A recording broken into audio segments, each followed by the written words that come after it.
روزانہ واقعات سننے کے لیے اس چینل کو سبسکرائب کریں۔ بسم اللہ الرحمن الرحیم۔ حضرت جابر رضی اللہ تعالیٰ عنہ بیان کرتے ہیں کہ جب خندق کھودی گئی تو میں نے حضرت صلی اللہ علیہ وآلہ وسلم کو بھوکا پایا۔ میں اپنی بیوی کے پاس آیا اور پوچھا کہ تیرے پاس کچھ ہے، کیونکہ میں نے حضرت صلی اللہ علیہ وآلہ وسلم کو بہت بھوکا پایا۔ اس نے ایک تیلا نکالا جس میں ایک سیاہ جو اور ہمارے پاس ایک بکری کا بچہ پلا ہوا تھا۔ میں نے اسے ذبح کیا اور میری بیوی نے آٹا پیسا، وہ بھی میرے ساتھ ہی فارغ ہوئی۔ میں نے اس کا گوشت کاٹ کر ہانڈی میں ڈالا۔ اس کے بعد میں حضرت صلی اللہ علیہ وآلہ وسلم کے پاس لوٹا۔ بیوی نے کہا کہ حضرت صلی اللہ علیہ وآلہ وسلم اور آپ کے صحابہ کرام کے سامنے مجھے رسوا نہ کرنا، یعنی زیادہ آدمیوں کی دعوت نہ کر دینا۔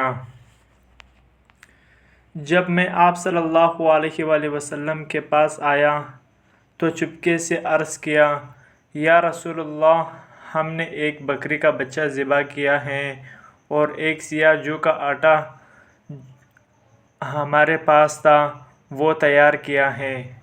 تو آپ صلی اللہ علیہ وآلہ وسلم چند لوگوں کے ساتھ تشریف لے چلے۔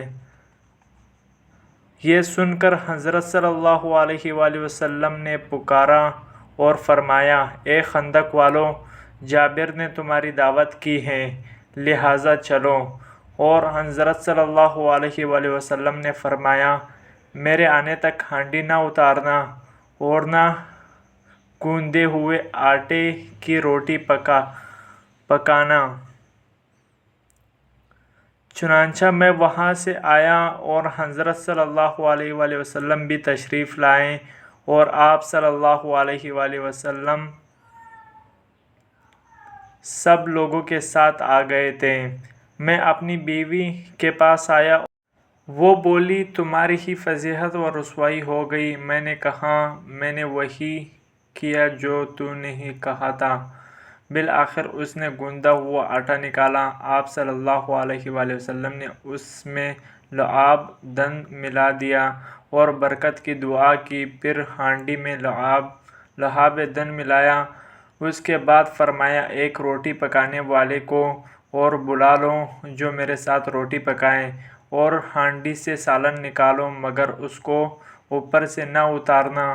حضرت جابر رضی اللہ تعالیٰ عنہ بیان کرتے ہیں کہ جب اس وقت حاضرین 1000 تھے اور میں خدا کی قسم کھا کر بیان کرتا ہوں کہ سب نے کھایا اور یہاں تک کہ چھوڑ دیا اور لوٹ گئے، اور ہماری ہانڈی کا وہی حال تھا کہ ابل رہی تھی اور آٹا بھی اس طرح تھا کہ روٹیاں پک رہی تھیں۔